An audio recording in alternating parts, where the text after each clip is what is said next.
Hello बच्चों, welcome to boom academy. आज हम लोग बच्चों जेई मेंस का इवनिंग शिफ्ट वाला पेपर डिस्कस कर रहे हैं। मेमोरी बेस्ड क्वेश्चंस हैं, ये आप ध्यान रखिएगा। आइए हम लोग स्टार्ट करते हैं विदाउट एनी डिले। देखिए, हमारे पास जो पहला क्वेश्चन है उसे मैं यहाँ पर लिखता जा रहा हूँ क्योंकि वन मैन आर्मी है। मैं खुद ही टाइप राइटर हूँ, खुद ही क्वेश्चन डिस्कस करता हूँ, सभी कुछ अकेले हूँ। ठीक है, तो कोई नहीं, आइए हम लोग क्वेश्चन लिखते हैं। पहला क्वेश्चन है मेरा मॉडर्न फिजिक्स का, फाइंड द लीस्ट वेवलेंथ। पहला क्वेश्चन है find the least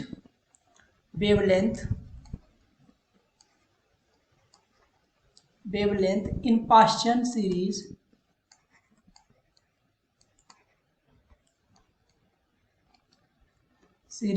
in terms of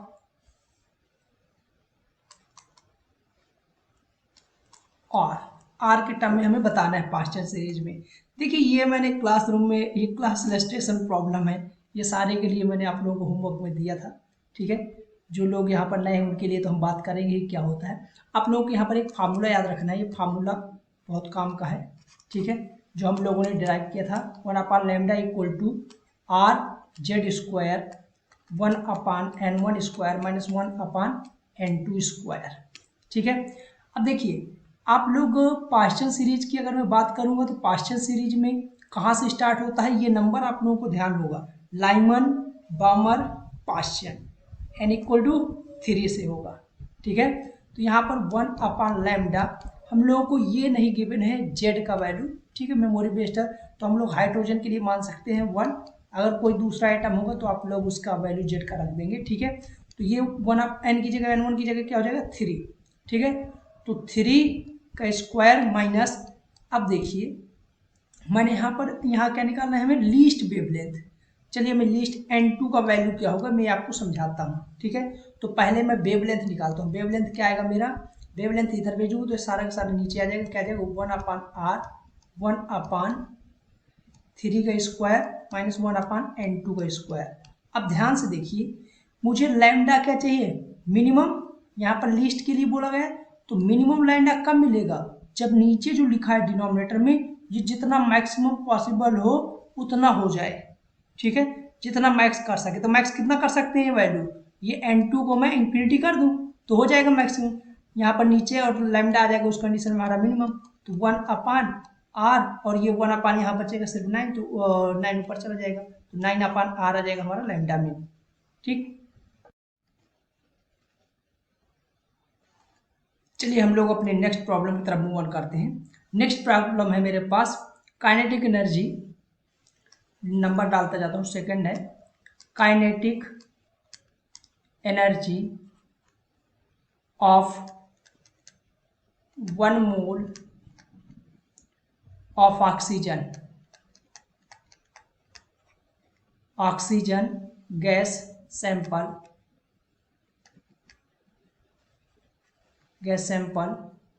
at 300 Kelvin will be,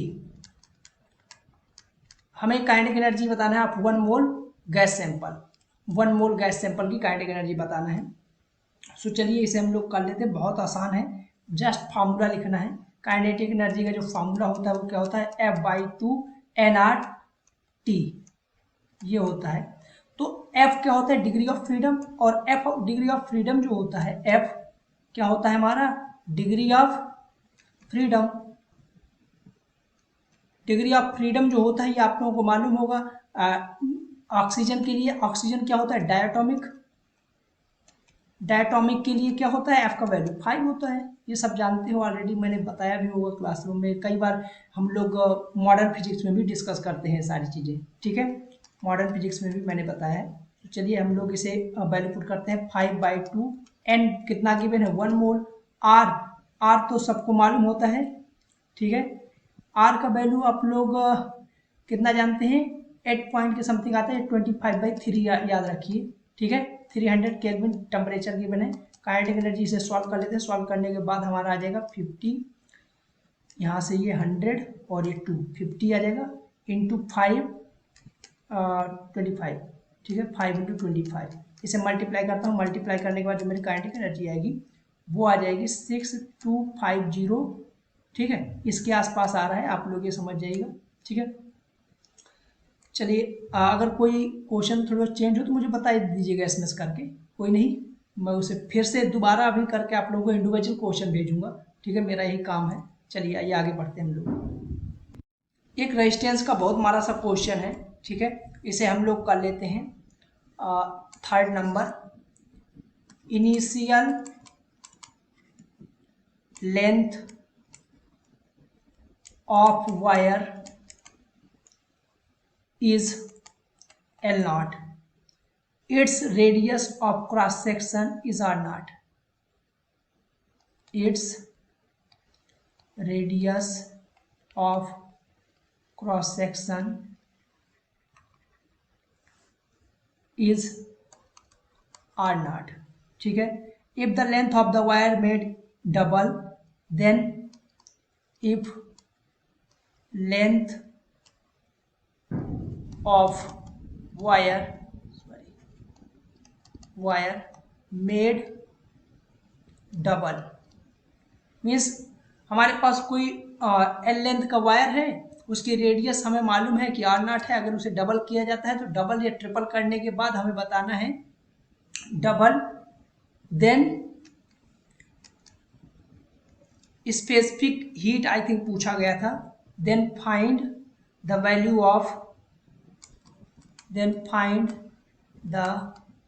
value of specific resistance. ये सब लोग जानते हो कि जो रेजिस्टेंस स्पेसिफिक रेजिस्टेंस होता है, this is the property of the material.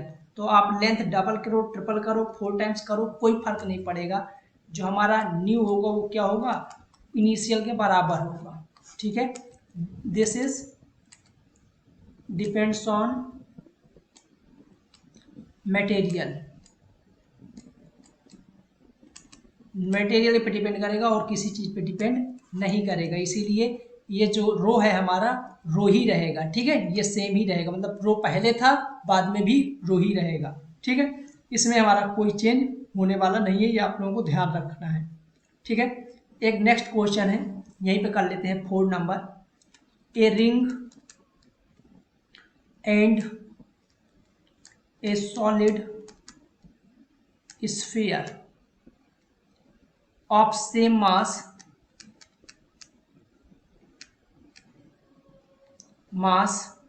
and radius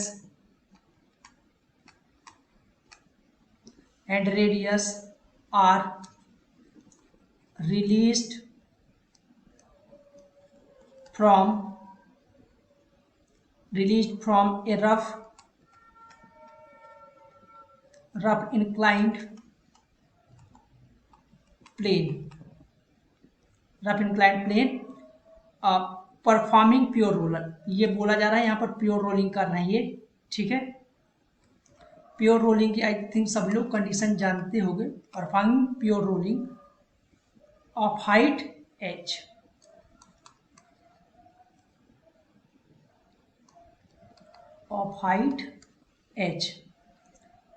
if the ratio of their kinetic energy on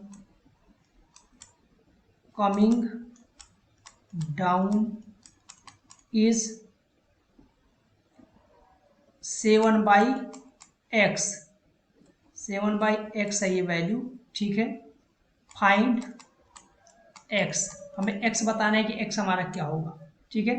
सो देखिए यहाँ पर इस टाइप की आपको जब भी प्रॉब्लम मिले ना, कोई h हाइट से हमारा स्फीयर और रिंग को, सॉलिड स्फीयर और रिंग को छोड़ा जा रहा है, ठीक है, तो इन्हें अगर h हाइट से हम रिलीज करेंगे तो देखिए क्या होगा, यहाँ पर मान लेते हैं ये हमारे पास h हाइट है और ये इंक्लाइंड प्लेन है, यहाँ से इन्हें छोड़ा जा रहा है, ठीक है, तो यहाँ इसकी हाइट कितनी है, ये h है, तो बताओ इनकी जो पोटेंशियल एनर्जी होगी दोनों की वो क्या होगी, mgh, ठीक है। अब जो दोनों का सेम मास है और मास सेम है, रेडियस सेम है, आर रेडियस मास m बोल देता हूँ, ठीक है। तो इन्हें जब रिलीज किया जा रहा है यहाँ से, तो इनके पास जो गेन होगा वो काइनेटिक एनर्जी जो आएगी किस कहाँ से आएगी, इस पोटेंशियल एनर्जी से आएगी। तो इन दोनों की काइनेटिक एनर्जी जो होगी क्या होगी, सेम होगी, ठीक है। अगर kinetic energy of this equal to kinetic energy of sphere equal to kinetic energy of ring, क्यों होगी रिंग, क्योंकि भैया इनका जो ड्रॉप इन पोटेंशियल एनर्जी होगा वही होगा गेन इन काइनेटिक एनर्जी, ठीक है। यहां पर लिख दे रहा हूं मैकेनिकल एनर्जी कंजर्वेशन, ठीक है। Drop in potential energy equal to gain in kinetic energy, ये होगा, ठीक है। तो यहां से ये दोनों को इक्वल हो जाएगी। अब काइनेटिक एनर्जी का जो रेशियो गिवन है ring to sphere, kinetic energy of ring upon क्या हो जाएगा, kinetic energy of sphere equal to क्या जाएगा 1, और ये हमें कितना गिवन है 7/x। तो यहाँ से x का जो वैल्यू आएगा हमारे पास वो कितना आ जाएगा, 7 आ जाएगा, ठीक है। यहाँ से हमारा जो इंटीजर टाइप का क्वेश्चन है आई थिंक, तो यहाँ से 7 आ जाएगा इसका वैल्यू, ठीक है। अब हम लोग आगे बढ़ते हैं फर्दर।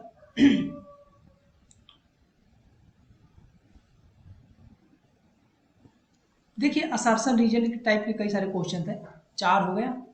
5वां क्वेश्चन मैं यहाँ पर डिस्कस कर रहा हूँ, 5वां क्वेश्चन, ठीक है। 5वां क्वेश्चन में मुझे असर्शन जो गिवन है, असर्शन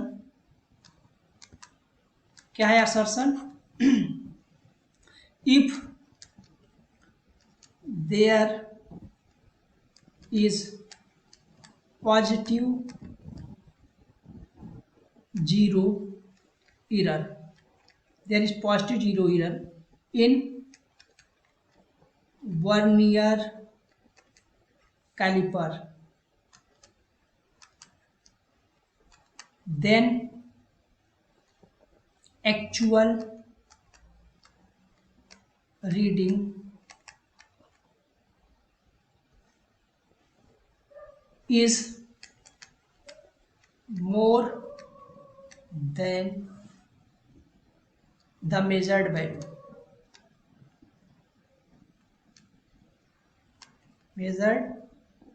value, ठीक है। तो ये बोला जा रहा है हमारे पास असर्शन में कि अगर if the positive zero error, positive zero error क्या होता है अभी मैं बता रहा हूँ, ठीक है। पहले हम लोग रीजन भी लिख लेते हैं, रीजन क्या है हमारे पास, ये असर्शन हो गया रीजन। रीजन में क्या गिवन है, zero error occurs due to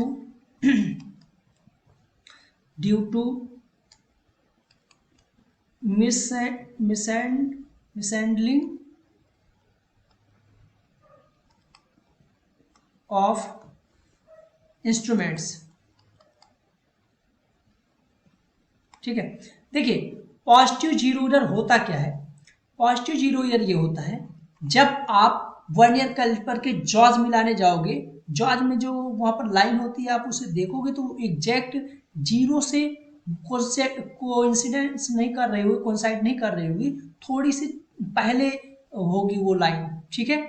तो इसलिए हम लोग उसे बोलते हैं पॉजिटिव जीरो एरर। अब खुद सोचिए अगर मान लीजिए यहाँ पर मैंने वर्नियर कैलिपर्स ये ले रखा है, ठीक है, और इसमें 2 स्केल होते हैं, एक मिनी स्केल होता है, एक वर्नियर स्केल होता है। वर्नियर स्केल और मेन स्केल का जो लाइन है ये वाली मान लीजिए लाइन है हमारे पास जो कोइंसाइड करते हैं, जिससे बोलते हैं कि इनमें कोई एरर नहीं है। तो ये ऐसे होना चाहिए, ट्रू जो रियल में है ये होना चाहिए, बट ये ना हो करके कुछ ऐसी सिचुएशंस होती हैं। पहला क्या होगा, ये जॉज है जैसे, तो ये नीचे वाली हमारी एक स्केल है और एक ये होगी पॉजिटिव एरर। ये कौन सी होगी, पॉजिटिव एरर के लिए। निगेटिव एरर के लिए क्या होगा, निगेटिव एरर में जो होगा ये पहले निकल जाएगी, ठीक है, नीचे एक स्केल रहेगी, ये थोड़ी आगे निकल जाएगी ऊपर वाली स्केल। तो यहाँ पर ये क्या करेगा, जो भी हम रीडिंग लेंगे कम मेजर करेगा, ये लेस मेजर करेगा, ये क्या करेगा मोर मेजर करेगा, ठीक है। ये वाला एरर की बात कर रहे हैं पॉजिटिव एरर की, ठीक, ये है पॉजिटिव एरर की बात। तो यहाँ पर देखो अगर हमारे पास ये पॉजिटिव एरर है तो ये क्या करेगा, पहले से ही ऑलरेडी कुछ ना कुछ मेजर कर रहा होगा, जब आप एक्चुअल रीडिंग लेने जाओगे तो ज़्यादा उसे मेजर करेगा, तो ये बोला जा रहा है then actual reading is more than the measured value. नहीं, मोर देन नहीं होगा, मेजर्ड वैल्यू से एक्चुअल रीडिंग क्या होगी, कम होगी। तो ये हमारा क्या है, फॉल्स है स्टेटमेंट, ठीक है, ये फॉल्स है। अब इसकी बात कर लेते हैं रीजन की। Zero error occurs due to mishandling of the instruments. Obviously जो इंस्ट्रूमेंट्स फॉल्टी होगा तभी उसी की वजह से होगा। तो ये वाला हमारा स्टेटमेंट क्या है, ट्रू है, ये वाला फॉल्स है, ठीक है। तो ये ट्रू और ये वाला ट्रू और ये फॉल्स स्टेटमेंट है, ठीक है। आई थिंक आप लोग यहाँ से क्लियर समझ गए होंगे, ठीक है। चलिए, जो अभी आप लोगों को जिन्हें देने जाना है एग्जाम, वो ध्यान रखें, वर्नियर कैलिपर्स पे क्वेश्चन आ रहा है, तो आप लोगों को रेडी हो जाना है, कमर कस लेना, वर्नियर कैलिपर्स और स्क्रू गेज अच्छे से पढ़ के जाना है, ठीक है। आई थिंक आप लोग समझ गए होंगे, मैंने यहाँ पर क्लियरली डायग्राम से समझा दिया है, ठीक है। चलिए आगे देखते हैं हमारे पास क्या क्वेश्चन है। 6 नंबर क्वेश्चन है, 6 नंबर है असर्शन रीजन। 3-4 क्वेश्चन है असर्शन रीजन के, ठीक है। ये भी हमारा असर्शन है। असर्शन में क्या गिवन है, if there is a positive zero error. अरे ये अभी भी किया ना, इसमें असर्शन रीजन नहीं, स्टेटमेंट 1 स्टेटमेंट 2 टाइप का है, ठीक है। तो असर्शन रीजन हम लोगों को पता नहीं है कि नहीं, चलो ऐसे लिख लेते हैं, असर्शन रीजन भी लिख लेते हैं। ये पहला है work done in carry a charge from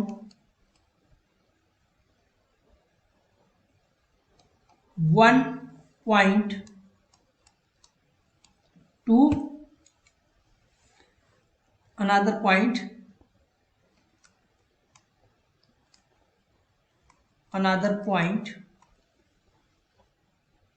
on equipotential surface will be zero, surface will be zero, ठीक है। ये हमारा एक रीजन है असर्शन, या स्टेटमेंट 1 बोल देते हैं। स्टेटमेंट 2 जो है हमारे पास वो कुछ इस प्रकार से है, इलेक्ट्रिक फील्ड, कलर चेंज कर लेते हैं,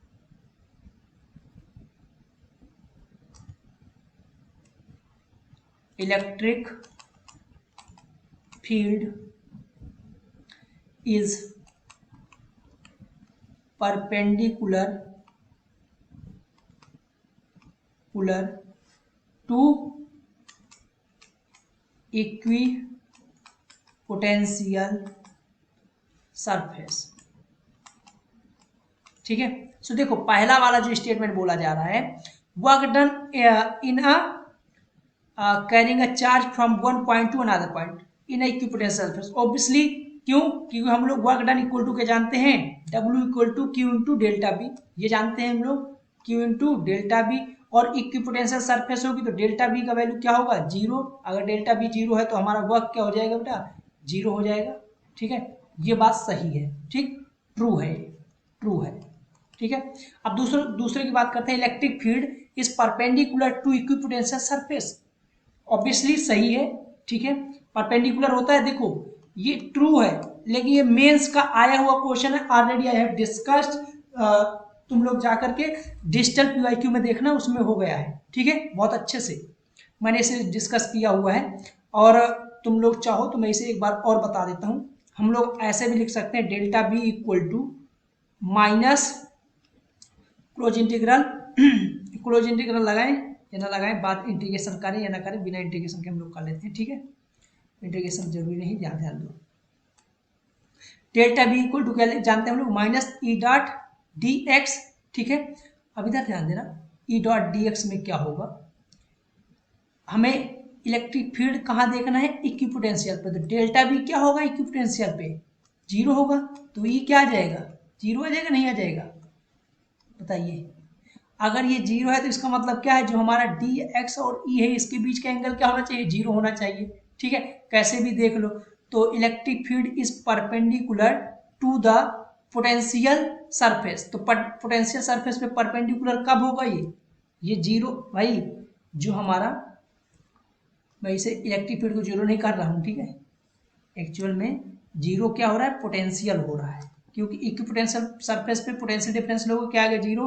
तो ये वाला टर्म कैसे जीरो होगा, किस कंडीशन पे जीरो होगा, ये वाला टर्म इस कंडीशन पे जीरो होगा जब इनके बीच का एंगल जो है ई और डी एस के बीच का एंगल क्या आ जाए, थीटा इक्वल टू 90 आ जाए।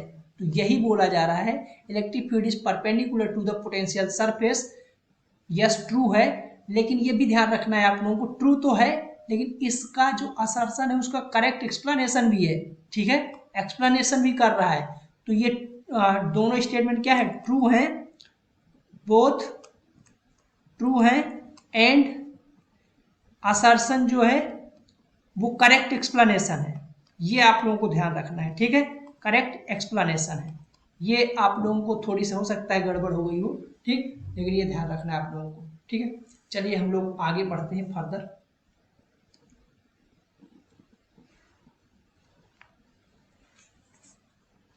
नेक्स्ट मेरे पास एक क्वेश्चन है ट्रांसफार्मर का। कितने नंबर हो गए, कितने क्वेश्चन हो गए, 6 हो गए, 7वां है ट्रांसफार्मर। ट्रांसफार्मर पे बेस्ड क्वेश्चन आते ही आते हैं लगभग, मेंस में सभी को मालूम है, बताया भी जाता है, बोर्ड्स में भी आता है, ठीक है। तो ट्रांसफार्मर का जो हमें वैल्यू गिवन था NP अपान NS जो था वो 10/1 था, ठीक है।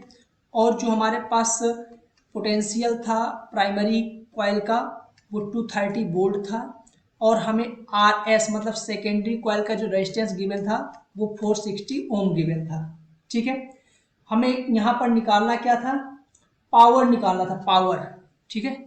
पावर क्या होगा, शायद सेकेंडरी का पावर, सेकेंडरी का PS सेकेंडरी कॉइल का फाइंड आउट करना था, ठीक है। तो PS सेकेंडरी कॉइल का फाइंड आउट करने के लिए आप लोग जानते हो पावर इक्वल टू क्या होता है, पावर इक्वल टू मैं जानता हूँ PS के लिए तो हम लोग यूज करेंगे BS स्क्वायर अपान RS, ठीक है। अब हमें क्या चाहिए, BS, या हम लोग पावर क्या जानते हैं, P बराबर I square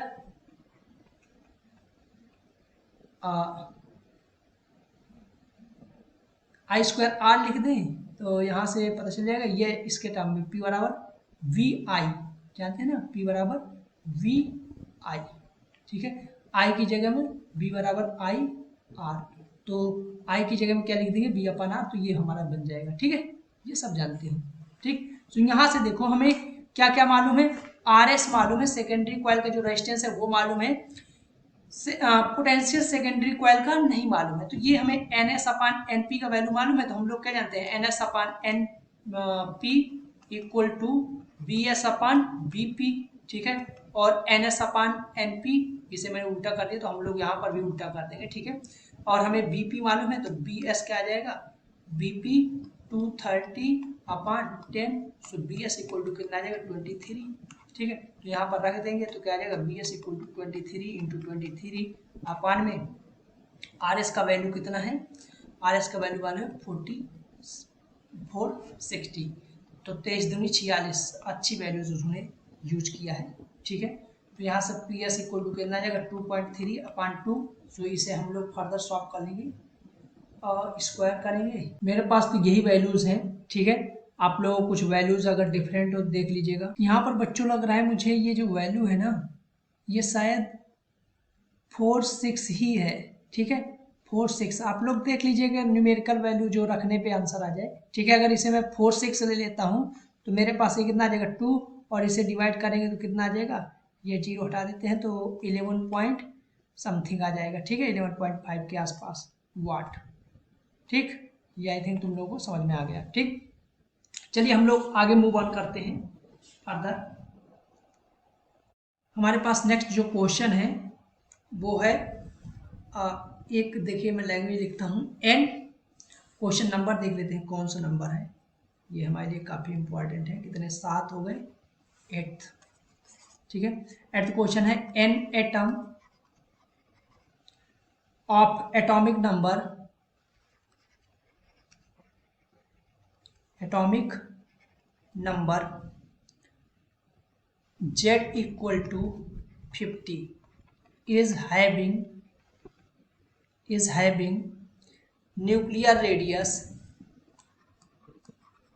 nuclear radius equal to 9 into 10⁻⁻13 centimetre.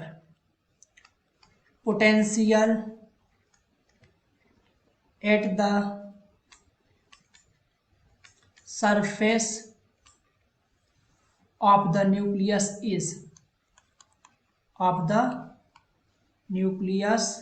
Is हमें न्यूक्लियस के सरफेस पे पोटेंशियल बताना है कि क्या होगा। ठीक है, तो देखिए ये क्वेश्चन लग रहा है हमारा कि एटॉमिक स्ट्रक्चर का है, जबकि है ये पोटेंशियल का क्वेश्चन और सिंपल सा है। सिंपल सी बात है, कोई न्यूक्लियस है जिसका रेडियस हमें यहाँ पर मालूम है r और इसके पोटेंशियल बताना है। तो यहाँ पर देखो ये हमारे पास कोई न्यूक्लियस है।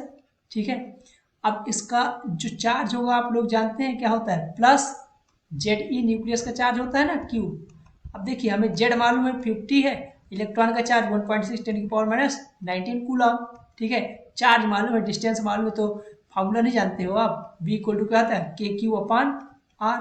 ठीक है, तो V इक्वल टू Q कितना है, K कितना होता है 9 इंटू 10⁻9 इंटू Q का वैल्यू 50 इंटू 1.6 इंटू 10⁻19 अपान में R जो है इसका रेडियस देखिए यहाँ पर चालाकी दिखाई गई है। ठीक है, तो 9 इंटू 10⁻15 बिना चालाकी, सेंटीमीटर है SI में कन्वर्ट करोगे, अदरवाइज पोटेंशियल में दिक्कत होगी। ठीक है, तो यहाँ से इसे उड़ाते हैं, ये उड़ गया, बचेगा क्या हमारे पास, जो बचेगा उसे हम लोग निकाल लेते हैं।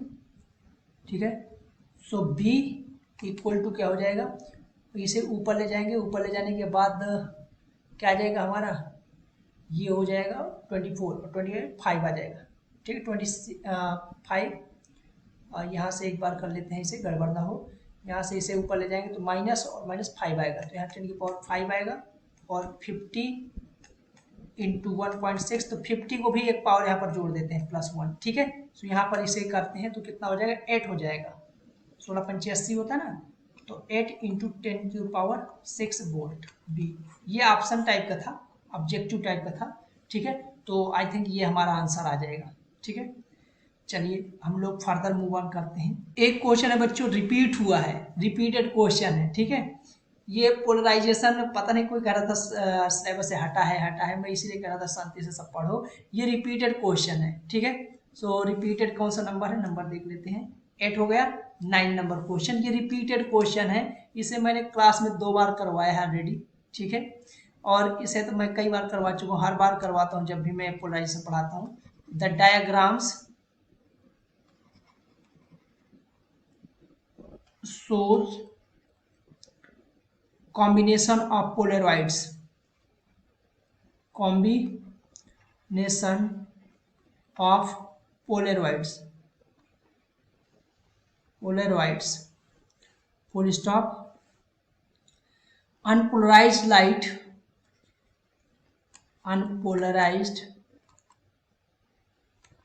light of intensity I naught is incident perpendicular to the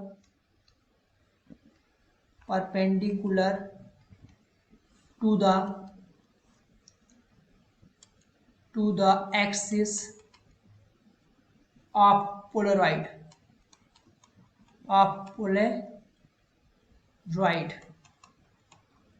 P1, then angle theta for which maximum, ये देखिए सेम ही मुझे लगता है वहीं से कॉपी कर लिया है। ठीक है, कॉपी करके यहां पर दे दिया है, intensity passes through Polaroid P3, through Polaroid. ये एनिमेशन भी मैंने आप लोगों को पढ़ाया हुआ है। ठीक है, एनिमेशन आप लोग यहीं पे जाकर के बूम अकेडमी में सर्च करिएगा, एनिमेशन भी इसका मिल जाएगा बढ़िया से। यही 3-4 पोलराइड का मैंने अरेंजमेंट करके दिखाया था आप लोगों को। ठीक है, सो यहाँ पर अनपोलराइज लाइट है, ये हमारे पास पोलराइड कुछ इस प्रकार से रखे हुए हैं।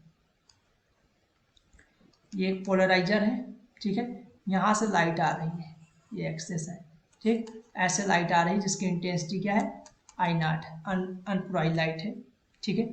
अब ये I0 की इंटेंसिटी की लाइट अगर यहाँ से जाएगी तो आप लोगों को मालूम है इसकी इंटेंसिटी क्या हो जाएगी, हाफ हो जाएगी, और ये इस एक पोलराइज से पास करेगी जो कि क्या है, इंक्लाइंड है ऐसे कुछ, ठीक है, ऐसे पोलराइड क्या है, इंक्लाइंड है। थोड़ी सी इसमें गड़बड़ हो गई है लेकिन आप लोग समझ जाइएगा, ठीक है। यहाँ से ये एंगल हमारा थीटा है, थीटा से ये ऐसे झुका हुआ है, ठीक है। ये P1 है फर्स्ट पोलराइड, ये सेकंड पोलराइड है, और P3 जो है ये क्रॉस्ड है, ठीक। एग्जैक्ट कॉपी किया हुआ क्वेश्चन है, आप लोग चले जाइएगा, ठीक है, मिल जाएगा। ये देखिए हम लोग यहाँ पर माइनस लगाते हैं, ठीक है, तो हमें इंटेंसिटी चाहिए कि कहाँ पर ये इंटेंसिटी क्या होगी, theta for which maximum intensity, maximum जिस पे थीटा मैक्सिमम हो, ठीक है। तो यहाँ से देखो ये I0 हो गई, यहाँ पर जो मेरे पास इंटेंसिटी मिलने वाली है उसे मैं I1 बोलता हूँ, तो I0/2 कॉस, ये कितने एंगल से झुका हुआ है इधर, cos 90 minus sorry cos theta, ठीक है, कॉस थीटा हो जाएगी। अब यहाँ पर जो इंटेंसिटी आएगी उसे I2 बोल देता हूँ मैं, और वो क्या होगा I1 का, यहाँ से देखो कितना, ये वाला एंगल इसके और इसके बीच का एंगल का जो यहाँ पर गिवन है कितना है, थीटा है, तो ये कितने से अब झुक जाएगा, इनके दोनों के बीच का एंगल कितना होगा, ऑब्वियसली ये इतना झुकेगा, ये वाला एंगल झुकेगा ना इधर की तरफ, तो 90 माइनस थीटा, तो ये वाला कितना हो जाएगा 90 माइनस थीटा, ठीक है। तो यहाँ पर क्या हो जाएगा I1 cos 90 माइनस थीटा, ठीक है। तो इसे मैं I2 यहाँ से निकालूंगा तो क्या आ जाएगा I1 cos 90 माइनस थीटा क्या हो जाएगा साइन थीटा हो जाएगा, ठीक है। अब देखिए I2 का वैल्यू यहाँ पर निकालते हैं, I2 तो I1 cos, I1 का वैल्यू क्या है, I1 का वैल्यू पहले पुट कर देते हैं, फिर इसे हटाते नहीं, I1 का वैल्यू पुट कर देते हैं, ठीक है। तो I1 का वैल्यू क्या होगा, जो यहाँ पर आया है I0/2 cos theta into sine theta. अब देखिए ऊपर क्या करना है, ऊपर I2 इक्वल टू 2 से ऊपर नीचे मल्टीप्लाई करा देता हूँ तो क्या हो जाएगा I0/4 हो जाएगा, नीचे ऊपर 2 यहाँ पर 2 कर देता हूँ और नीचे 2 कर देता हूँ, ठीक है। तो यहाँ पर क्या हो जाएगा, ये साइन 2 थीटा हो जाएगा, ठीक। अब यहाँ पर ध्यान से सुनो, इससे मुझे मैक्सिमाइज करना है I2 को, तो I2 को मैक्सिमाइज कैसे करेंगे, आप लोगों को मालूम है साइन की मैक्सिमम वैल्यू क्या होती है, साइन 2 थीटा की मैक्सिमम वैल्यू होगी π/2 90, अगर साइन की मैक्सिमम वैल्यू π/2 होगी तो यहाँ से क्या 2 थीटा इक्वल टू क्या आ जाएगा मेरा 2 थीटा क्या आ जाएगा, ये लिखेंगे साइन π/2 लिखेंगे, ठीक है, साइन π/2, तो 2 थीटा इक्वल टू आएगा π/2, थीटा इक्वल टू क्या आ जाएगा π/4, that is 45, theta equal to क्या आ जाएगा यहाँ से 45। ये ऑलरेडी मेरा कराए हुए क्वेश्चन है, ठीक है, और वैल्यू चाहिए तो I0/4 वैल्यू हो जाएगा, मैं थीटा पूछा गया था, थीटा क्वेश्चन आ गया, ठीक है, PY की क्वेश्चन है। आई थिंक आप लोग अब समझ गए होंगे, अगर समझ गए हो तो चलिए अब हम लोग आगे बढ़ते हैं, फर्दर देखते हैं क्या है, ठीक है। फर्दर मैं क्वेश्चंस एक उठाने वाला हूँ, फोटो इलेक्ट्रिक इफेक्ट से, बहुत सा हमारा सा क्वेश्चन है, सड़ियल सा, इनको ऐसे ही क्वेश्चन मिलते हैं, ठीक है। ये आई थिंक मैं इस टाइप कराता भी नहीं हूँ क्लास में इतने ईजी, ठीक है। सो देखिए, if the work function of a metal is 6.63 electron volt, ठीक है, वर्क फंक्शन हमें इतना गिवन है, then find the threshold frequency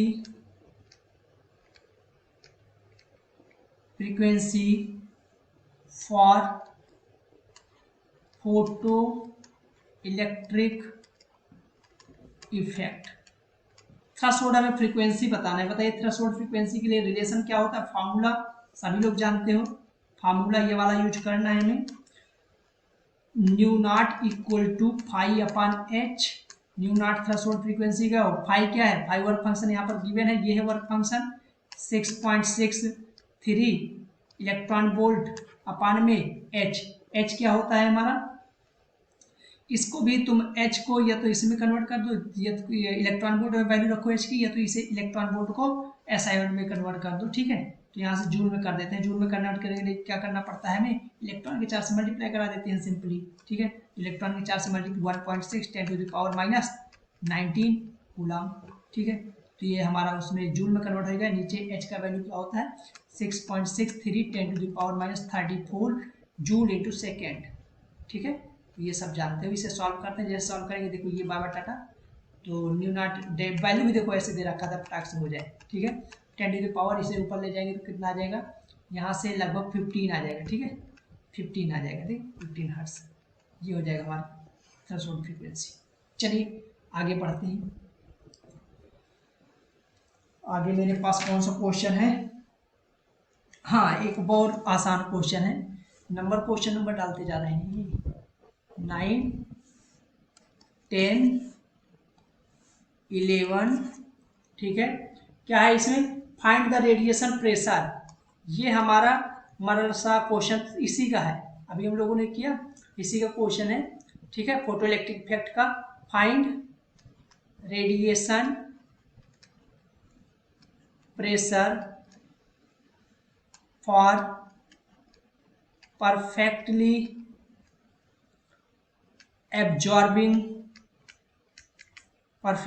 absorbing surface if intensity of radiation, यहाँ पर if है, if intensity of radiation equal to 6 into 10 to the power 8 meter per second square, sorry वाट पर metre square है, ठीक है।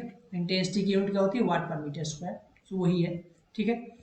और हमें स्पीड ऑफ लाइट से इक्वल टू मैंने 3 into 10 into two power 8 metre per second, otherwise तुम लोग जानते भी हो, ठीक है। Refractive index of whole medium in which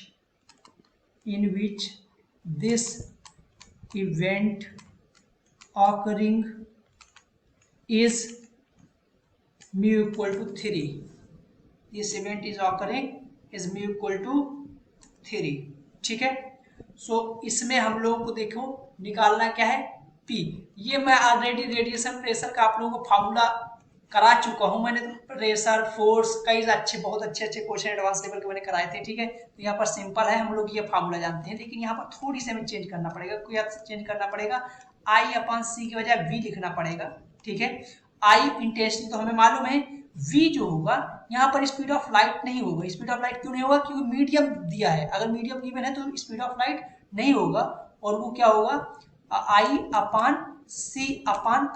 होगा, ठीक है। तो यहाँ पर I का वैल्यू पुट करते हैं। I का वैल्यू क्या है, I का वैल्यू आप लोगों को मालूम है 6 इंटू 10 टू द पावर 8, ठीक है। यहाँ 8 है, 18 नहीं, 8 अपान स्पीड ऑफ लाइट 3 इंटू 10 की पावर 8, और रिफ्रैक्टिव इंडेक्स मालूम है तो म्यू ऊपर चला जाएगा, तो म्यू 3 हो जाएगा। तो देखो यहाँ से 10 की पावर 8 3 कैंसिल आउट होगा, हमारा जो रेडिएशन प्रेशर है वो क्या आ जाएगा 6, ठीक है। ये आ गया हमारे पास 6। अब देखिए आगे बढ़ते हैं, शायद इंटीजर टाइप का क्वेश्चन रहा होगा, ठीक है। तो मुझे बताइए कैसा क्वेश्चन था, आप लोग कमेंट करके जरूर बताएं। चलिए हम लोग आगे बढ़ते हैं, ठीक है। देखिए यहाँ पर कितने हो गए, 11 हो गए, 12। क्वेश्चन नंबर 12 क्वेश्चन नंबर है हमारा, एक सिंपल सा फ्रिक्शन का से रिलेटेड है, ठीक है। ये भी स्टेटमेंट है, स्टेटमेंट 1, ठीक। क्या है 1, limiting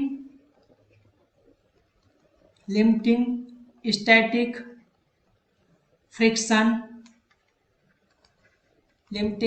friction depends on surface area surface area.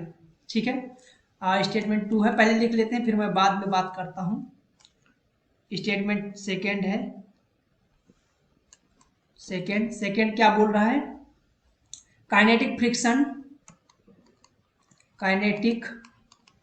Friction does not depend upon surface area। ठीक है, does not depend on surface area. अब देखिए इसकी बात कर लेते हैं हम लोग। So limiting static friction depend on surface area. Limiting static friction surface area पे डिपेंड करता है? No no no, not at all, depend ही नहीं करता। क्यों? अरे भैया कहीं सरफेस एरिया देखे हो फ्रिक्शन में? नहीं देखा होगा, कभी नहीं देखा होगा। तो हम लोग क्या जानते हैं, फ्रिक्शन का फार्मूला क्या जानते हैं? फ्रिक्शन क्या होता है, एफ एस इक्वल टू होता म्यू इंटू नॉर्मल रिएक्शन। यहाँ कहीं एरिया आता है क्या? नहीं आता है। Kinetic friction does not depend on the surface area, ये ट्रू है। ठीक है, ये फॉल्स है, ये ट्रू है। सिंपल सी बात है। क्यों? क्योंकि इसके लिए भी हम लोग यही फार्मूला तो जानते हैं। काइनेटिक फ्रिक्शन क्या होता है, म्यू इंटू नॉर्मल रिएक्शन। बस म्यू जो होता है काइनेटिक होता है यहाँ पर। ठीक, तो यहाँ पर भी एरिया नहीं आता, एरिया नहीं आता। ये क्या जो फ्रिक्शन है एरिया पे डिपेंड ही नहीं करता। ये तो बहुओं को पढ़ाया जाता है, बड़े बड़े बच्चों को नहीं पढ़ाया जाता है। ठीक है, अब हम लोग आगे बढ़ते हैं।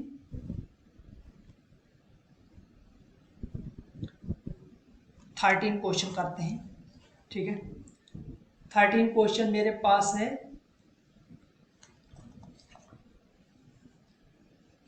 ए रॉड इज स्ट्रेस्ड, ये भी असर्शन रीजनिंग का है। ठीक है, असर्शन टाइप का है। A rod is stressed by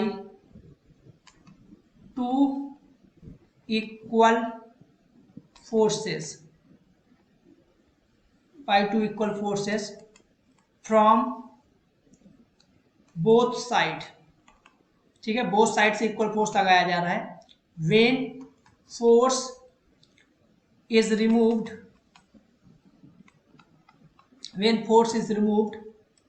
the rod regain its original configuration. ठीक है, ये असर्शन है। रीजन क्या है, रीजन हम डिफरेंट कलर यूज करके लिख ले रहे हैं। ठीक है, रीजन क्या है, रीजन है this happens due to elastic property of the rod. ठीक है, देखिए अब इसकी बात कर लेते हैं कौन सा सही है कौन सा गलत है। A rod is stressed by 2 equal forces from both sides. ठीक है, when force is removed the rod regains its original shape. ये कोई गारंटी नहीं है कि हमारा रॉड जो है फोर्स रिमूव होने के बाद ओरिजिनल शेप रिगेन कर ले। ठीक है, ये मैटर पे डिपेंड करेगा कि उसका इलास्टिक नेचर कैसा है, परफेक्टली इलास्टिक है कि इलास्टिक है, क्या है। तो ये अगर बात नहीं है इलास्टिक की तो यहाँ पर ये रिगेन करेगा, गारंटी नहीं है। ठीक है, तो इसीलिए ये स्टेटमेंट सही नहीं है हमारा। अब हम लोग सेकेंड की बात करते हैं। This happens due to elastic property of the rod. Obviously ये जो है हमारे पास इलास्टिक प्रॉपर्टी पर डिपेंड करता है। ठीक है, तो इलास्टिक प्रॉपर्टी की वजह से ही हो सकता है कि कॉन्फ़िगरेशन चेंज हो हमारा। ठीक है, तो ये हमारा स्टेटमेंट सही है। इलास्टिक प्रॉपर्टी ऑफ रॉड अगर है परफेक्टली इलास्टिक है तो वो हमारा रिगेन कर लेगा ओरिजिनल शेप, अदरवाइज नहीं कर पाएगा। लेकिन किस वजह से होता है, elastic property of the rod की वजह से होता है, ये सही है। ठीक है, आइए हम लोग आगे बढ़ते हैं। 14 नंबर मेरे पास क्वेश्चन है। 14 नंबर क्वेश्चन जो है वो कुछ इस प्रकार का है। हमारे पास वोल्ट मीटर गिवन है, चलिए मैं लिख देता हूँ, आप लोग बताइएगा। देयर 3 है लिखा है, 3 voltmeter with different internal resistances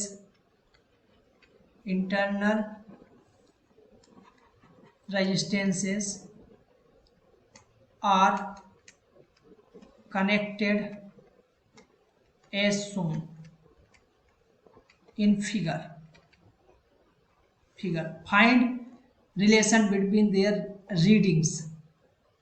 Find relation between their readings.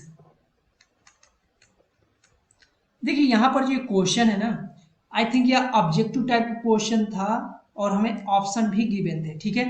तो यहाँ पर जो हमारे पास B1 है और ये B2 है, आप लोग बताइएगा क्या है ये, ठीक है। B2 यहाँ पर ये B3 है, ठीक है। ये कुछ इस प्रकार से हमें गिवन था, ठीक। इनकी रीडिंग्स बताना था, तो रीडिंग जो होगा इनका ऑप्शन गिवन था, ऑप्शन में कि हमारे पास कौन सा रीडिंग होगा। तो ऑब्वियसली ये जो हमारे पास B1 है और ये जो B2 है, ये किसके बराबर होगा? अगर ये दोनों पैरेलल में कनेक्टेड हैं तो हम B3 इक्वल टू लिख सकते हैं B1 प्लस B2, ठीक है।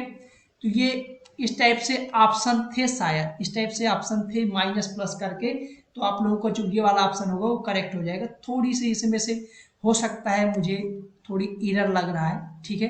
तो आप लोग बता दीजिएगा अगर इस टाइप का अगर कहीं रहा होगा B1 B2 का, इसमें कंफर्मेशन नहीं है, ठीक है। इतना ही मिला है मुझे, तो इतना ही मैं कर पा रहा हूँ, बता पा रहा हूँ, ठीक है। सो चलिए हम लोग आगे बढ़ते हैं। 15 question.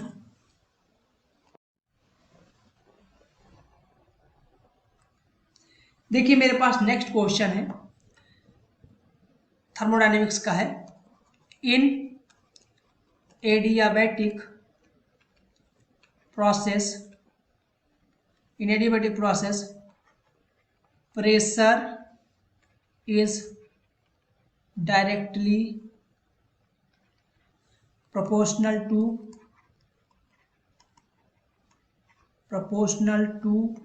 the cube of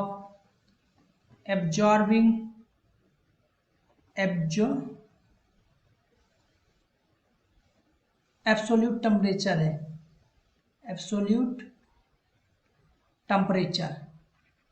absolute temperature find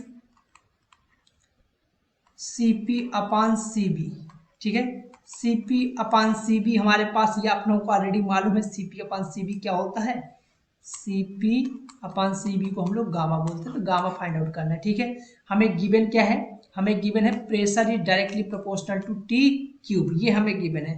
तो मैं यहाँ पर देखो इसे क्या लिख सकता हूँ, इसे यहाँ से P कुछ कांस्टेंट लगा दूँ, T क्यूब लिख सकता हूँ, तो इसे लिख सकता हूँ P T the power -3 constant लिख सकता हूँ, ठीक है। अब देखिए इसे हम लोग PV बनाने की कोशिश करेंगे, तभी हमारा एडियाबैटिक प्रोसेस आएगा। तो PV बनाने के लिए T का PV बराबर हम लोग क्या जानते हैं, nRT। तो यहाँ से मैं T रखूँगा तो PV अपन nR आ जाएगा T की जगह पे, ठीक है। तो ये यहाँ पर रखते हैं और इसे सॉल्व करते हैं। इस टाइप का क्वेश्चन बहुत बार आया हुआ, ठीक है। एडियाबैटिक प्रोसेस उनका लगता है फेवरेट है NTA वालों का, तो आप लोग भी इस पे अलर्ट रहा करें, ठीक है। तो यहाँ से क्या आ जाएगा P टू पावर -2 और B की पावर -3 इक्वल टू, ये सारा उधर भेज दूंगा तो सारा कांस्टेंट हो जाएगा, ठीक है। अब यहाँ से देखो मुझे क्या चाहिए, मुझे सिर्फ किसकी पावर में चाहिए, पावर PV की पावर गामा टाइप बनाना है, तो PV की पावर समथिंग रहे, ठीक है। तो मैं क्या करता हूँ, यहाँ पर दोनों साइड क्या करें, मल्टीप्लाई करा लें क्या स्क्वायर से, ठीक है। और इनको रिवर्स भी कर लेंगे, तो रिवर्स करने से क्या होगा, 1/k हो जाएगा, आप समझ रहे हो, कांस्टेंट ही आएगा, ठीक है। 1/k कांस्टेंट हो जाएगा, उसे भी कांस्टेंट हम लोग लिखेंगे। तो ये क्या आ जाएगा, PV to the power 3/2 equal to constant, something constant आ जाएगा। तो PV की पावर गामा इक्वल टू क्या होता है, कांस्टेंट।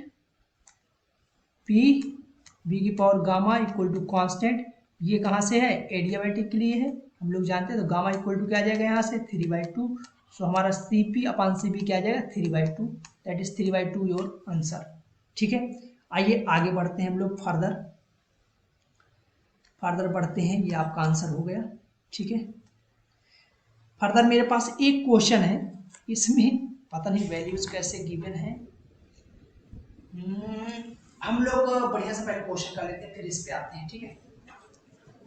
एक क्वेश्चन है गैल्वेनोमीटर का। गैल्वेनोमीटर बहुत फेवरेट क्वेश्चन है optical instruments, electrical instruments, measuring instruments, ये सब आपको पढ़ के ही जाना है एनटीए एग्जाम देने के लिए, ठीक है। गैल्वेनोमीटर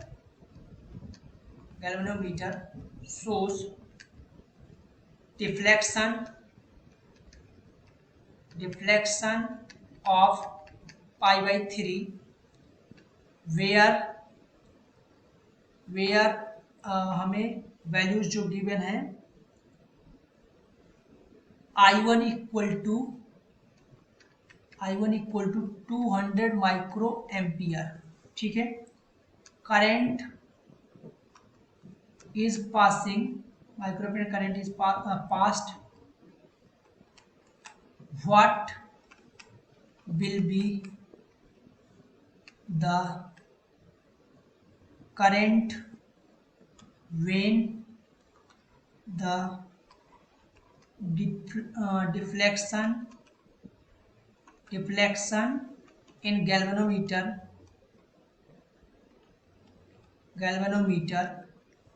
इज pi/10, ठीक है। सो देखो यहाँ पर हम लोग गैल्वेनोमीटर की जो इक्वेशन लिखते हैं वही यहाँ लिखने वाले हैं ना। हम लोग गैल्वेनोमीटर के करंट सेंसिटिविटी क्या जानते हैं, 1/k that is equal to θ/I। देखिए, सो मुझे यहाँ से क्या निकालना है, θI और थीटा में एक रिलेशन निकाल लेना है। थीटा और आई में अगर मैं रिलेशन लिखने जाऊँ तो थीटा इक्वल टू क्या आ जाएगा मेरे पास, KI, और थीटा इक्वल टू आई, एक second, theta equal to K/I आएगा ना, 1/K। एक सेकेंड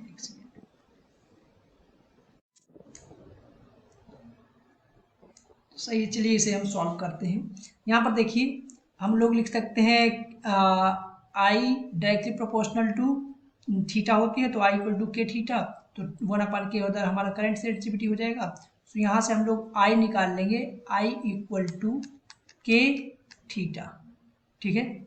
I इक्वल टू क्या जाएगा, K थीटा, ठीक। अब यहाँ पर देखिए इसे ऊपर वाले को हटा देते हैं, I equal to K theta लिख लिया। अब बस कुछ नहीं करना, इसे एक तो इक्वेशन मान लेते हैं, ठीक है। क्या मान लेंगे, I1, एक के लिए इसे जनरल बोल देता हूँ, ठीक है। फिर इसे I1/I2 इक्वल टू θ1/θ2। तो यहाँ से I1 हमारे पास कितना है, 200 माइक्रो एम्पियर अपन I2 को वैल्यू निकालना है। θ1 कितना गिवन है, pi/3 और θ2 pi/10। सो यहाँ से देखिए I2 का जो वैल्यू आ जाएगा मेरा कितना आ जाएगा, micro ampere by I2 equal to, इसे ऊपर भेजेंगे तो यह आ जाएगा 10/3। तो यहाँ से I2 का जो वैल्यू आ जाएगा वो क्या आ जाएगा, यहाँ से 60 माइक्रो एम्पियर आ जाएगा I2 का वैल्यू, ठीक है। आप लोगों का आंसर जो है 60 माइक्रो एम्पियर आ जाएगा। चलिए हम लोग नेक्स्ट प्रॉब्लम की तरफ मूव ऑन करते हैं। नेक्स्ट प्रॉब्लम हमारे पास क्या है, नेक्स्ट प्रॉब्लम है ये सिंपली LCR सर्किट का है। LCR सर्किट उनका फेवरेट है, और वो भी ज़्यादातर क्वेश्चन जो एनटीए पूछता है ना, वो ऐसे क्वेश्चन पूछता है जो रिजोनेंस कंडीशन पे होते हैं, रिजोनेंस पे, ठीक है। रिजोनेंस पे क्या होता है, देखो यहाँ पर ध्यान सुनो, हमें जो गिवन डेटा है L इक्वल टू गिवन है 100/पाई मिली हेनरी और C इक्वल टू 1000/पाई माइक्रोफैरड। गिवन डेटा ये सब गिवन है हमें। ओमेगा इक्वल टू 100 पाई, और हमें आर गिवन है 10 ओम, ठीक है। हमसे पूछा गया है पावर फैक्टर, तो पावर फैक्टर क्या होगा, पावर फैक्टर देखिए हम लोग जानते हैं cos फाइव, ठीक है। यहाँ से फाई का वैल्यू निकाल लेते हैं। फाई का वैल्यू निकालने से पहले हम बिना cos फाई लगाए पावर फैक्टर निकाल सकते हैं। बस हमें क्या करना है, ये अगर हमें मालूम है कि हमारे पास एंगुलर फ्रीक्वेंसी इतनी है, तो हम लोग एंगुलर फ्रीक्वेंसी क्या जानते हैं, 1/√LC कर लेते हैं। अगर हमारा ये LC के बराबर आ गया ना, तो क्या हो जाएगा, रीजनल कंडीशन हो जाएगी। देख लेते हैं रीजनल कंडीशन आ रहा है कि नहीं आ रहा है। तो LC, L कितना है, L है 100/पाई इंटू मिली हेनरी है, 10⁻³ से हेनरी में कन्वर्ट करूंगा मैं इसे, और C कितना है 10⁻³ इसे भी माइक्रोफैरड को फैरड में कन्वर्ट करेंगे 10⁻⁶, ठीक है। तो यहाँ से ओमेगा इक्वल टू क्या आ जाएगा, ये क्या क्या कट रहा है, ये 10⁻³ कैंसिल आउट, ये कितना 10⁻⁻6 होगा। 10⁻⁻6 में 10⁻⁴ बचेगा, पाई ऊपर जाएगा, पाई बाई क्या आ जाएगा 10⁻⁻2। तो ये ओमेगा इक्वल टू क्या आ गया 100 पाई। देखिए 100 पाई पहले भी गिवन था, बाद में गिवन है। क्या है ये रिजोनेंस, फ्रीक्वेंसी मैच कर गई, रिजोनेंस है। अगर ये रिजोनेंस की कंडीशन है तो पावर फैक्टर क्या होता है, पावर फैक्टर एट रिजोनेंस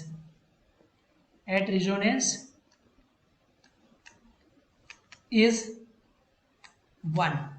ये जो हमारे पास फाई आता है, फाई का वैल्यू क्या आ जाता है 0, फाई का वैल्यू 0 आने पर ये हमारे पास कॉस फाई का वैल्यू क्या हो जाएगा, कॉस 0 का वैल्यू 1 हो जाएगा। तो पावर फैक्टर हमारा 1 हो गया। ये शायद ऑब्जेक्टिव टाइप का था, 1 उसका आंसर था। ठीक है, अब हम लोग आगे बढ़ते हैं, आगे देखते हैं कौन सा हमारे पास क्वेश्चन है। आगे कोई क्वेश्चन नहीं है, सही से क्वेश्चन नहीं है मेरे पास।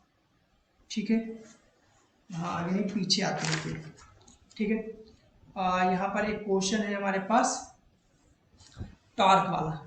चलिए आगे बढ़ते हैं। कितने क्वेश्चन हो गए, नंबर नहीं डाला, कहीं 15 हो गया, ये 16 हो गया, ये 17 हो गया, ये 18 हो गया। 18 क्वेश्चन में डिस्कस कर रहा हूँ। ठीक है, यहाँ पर देखिए थोड़ी सी वैल्यूज में चेंज होगा, हो सकता है। ठीक है, 2 charges plus 4 microcoulomb and -4 microcoulomb are kept at 130 and -130। ठीक है, कोई 13 बता रहा है, कोई 122 बता रहा है, ये वैल्यूज थोड़ी बहुत चेंज आ रही है। ठीक है, तो आप लोग इसे समझ जाइएगा, मैं इसमें कॉन्सेप्ट अप्लाई करूंगा, आंसर आप लोग अपने हिसाब से निकालिएगा। ठीक है, कि कौन सा करेक्ट है, क्योंकि एग्जैक्ट वैल्यू किसी ने नहीं बताया है। ठीक है, तो ये हमारे पास इलेक्ट्रिक फील्ड इतना है। ठीक, अब हमें यहाँ पर क्या कैलकुलेट करना है, हमें निकालना है टॉर्क। ठीक है, तो टॉर्क हम लोग क्या जानते हैं, P क्रॉस E, सभी लोग जानते हो। टॉर्क P कितना है, P क्या होता है, P जो होता है हमारा चार्ज एंड डाइपोल मोमेंट होता है, चार्ज एंड सेपरेशन। तो चार्ज को मैं बाहर कर लेता हूँ, सेपरेशन जो है इनके पास, इनके बीच के वेक्टर हमें गिवन, तो वेक्टर से हम लोग सेपरेशन निकालेंगे। ठीक है, तो वेक्टर से देखिए सेपरेशन निकालेंगे, फाइनल माइनस इनिशियल कर ले। ठीक है, तो फाइनल माइनस इनिशियल करेंगे, इनिशियल माइनस फाइनल कर ले, कोई दिक्कत नहीं है। ठीक है, यहाँ से जैसे करेंगे तो क्या आ जाएगा, फाइनल मैं इनिशियल माइनस फाइनल कर दे रहा हूँ। ठीक है, चलो तो यहाँ से इसे करते हैं हम लोग, फाइनल माइनस इनिशियल करना पड़ेगा, क्योंकि देखिए ये वाला निगेटिव है ना एक्स, तो यहाँ पर ये फाइनल पॉइंट हमारा ये होगा, इनिशियल ये होगा। ठीक है, तो फाइनल माइनस इनिशियल करेंगे तो 2i कैप, जो यहाँ r का वैल्यू आएगा, plus 3j cap minus 3k cap. ठीक, और इसका क्रॉस प्रोडक्ट किसके साथ रहेगा, इलेक्ट्रिक फील्ड वेक्टर कितना है 0.2 i कैप। ठीक है, तो इसका क्रॉस प्रोडक्ट करते हैं, टाउ इक्वल टू क्या होगा, q बाहर कर लेते हैं, i j k ऐसे लिखते हैं, 2 3 -3 0.2 i 0 0। ठीक है, इसे फर्दर सॉल्व करते हैं, टाउ इक्वल टू क्या आ जाएगा q, इसे मैं फर्दर सॉल्व करूंगा, i ये आ जाएगा 0 0 इंटू 0 0 माइनस j, इसका करेंगे तो क्या आ जाएगा 0 माइनस, देखिए माइनस और माइनस माइनस क्या हो जाएगा प्लस 0.6। ठीक है, और प्लस माइनस प्लस के कैप के साथ 0 हो जाएगा, ये वाला हो जाएगा माइनस माइनस का प्लस हो जाएगा। एक बार दोबारा से इधर करेंगे, सॉरी ये वाला इधर माइनस आएगा, -0.6 के। ठीक, तो यहाँ से जो मेरा टॉर्क आ गया, टाउ हमें ये चार्ज का वैल्यू में ना 4 माइक्रोकूलम किसमें कन्वर्ट होगा, कूलम में कन्वर्ट करूंगा। ठीक है, तो यहाँ से मेरे पास फाइनल जो वैल्यू आ जाएगी -0.6 जे कैप -0.6 के कैप। अब इसका जो भी पूछा गया हो आपसे, न्यूमेरिकल वैल्यू हो, तो आप इसका मॉड निकालिएगा और सॉल्व कर लीजिएगा। ये वैल्यू अगर चेंज हो तो अपने हिसाब से आप रख लीजिएगा। ठीक है, कॉन्सेप्ट यही आएगा। चलिए मैं आगे बढ़ता हूँ। कितने क्वेश्चन हो गए, 18 हो गए। 19 नंबर एक क्वेश्चन है मेरे पास, one end rod one end rod of 12 kg is at ground and other is at shoulder of a man making an angle 60 with horizontal, ठीक है। What is the weight experienced by the man? What is the weight experienced by the man? Man जो wait experience कर रहा होगा वो हमें बताना है। कुछ इस प्रकार का प्रॉब्लम है। ये रॉड है, इसका एंड 60 एंगल गिवन, ठीक है। चलिए, ठीक है, ये रॉड का लेंथ L है, यहाँ पर एक शोल्डर है इसका मैन का, ठीक है। यहाँ पर ऐसे हम बना देते हैं, ठीक, ये इसका शोल्डर है, ठीक, ये शोल्डर है, ऐसे कुछ रखा हुआ है। तो हमें वेट बताना है कि मैन कितना वेट एक्सपीरियंस कर रहा होगा, ठीक है। सो अगर रॉड का मास हमें रॉड ऑफ 12 kg, मास हमें मालूम है 12 kg, तो 12 g, ठीक है, वेट नीचे लग रहा होगा, ठीक, यहाँ से इसे नॉर्मल लग रहा होगा, नॉर्मल, ठीक है, और ये वेट ऐसे लगा रहा होगा नीचे की तरफ, ठीक है। यहाँ पर ध्यान दो, इस पे जो टॉर्क है ना, टॉर्क बैलेंस करना पड़ेगा। तो टॉर्क के लिए क्या होगा, mg इधर लग रहा है, mg इधर लगेगा, mg नीचे की तरफ लगे, ये वाला कितना होता है mg cos 60 डिग्री गिवन है ना। आप लोगों को एंगल चेंज है क्या यहाँ पर, making angle 60 with the horizontal, ठीक है, देख लीजिएगा 60 है क्या है, तो ये क्या हो जाएगा cos 60 और इधर की तरफ एक हो जाएगा, ठीक है। तो ये जो टॉर्क मिलेगा यहाँ पर, ये लेंथ कितनी होगी L/2, ठीक है। तो यहाँ पर टॉर्क, यहाँ torque clockwise equal to torque anti clockwise, ये करना पड़ेगा। तो एंटी क्लॉकवाइज में जो टॉर्क होगा हमारा क्या होगा, L into F equal to torque in clockwise mg cos theta into L/2, तो LL कैंसिल आउट हो जाएगा, F इक्वल टू क्या आ जाएगा mg cos थीटा की वैल्यू 60 की वैल्यू 1/2 मीन्स mg/4 आ जाएगा। यहाँ से मेरा फोर्स एक्सपीरियंस जो होगा mg/4 आ जाएगा। ये आप लोगों को ध्यान रखना है। फोर्स एक्सपीरियंस कितना होगा, थोड़ी हौज पौज हो रहा है तो इसे क्लियर कर देते हैं, ठीक है। mg/4 आ जाएगा, हौज पौज नहीं चाहिए हमें, क्लियर चाहिए, ठीक है। तो यहाँ से mg/4 कर देता हूँ। चलिए 19 क्वेश्चन मैंने डिस्कस कर दिए हैं, और देखता हूँ मेरे पास है कि नहीं है। एक क्वेश्चन और है लेकिन सही से नहीं है, ठीक है, और मैंने सारे क्वेश्चन आप लोगों को डिस्कस कर दिए हैं।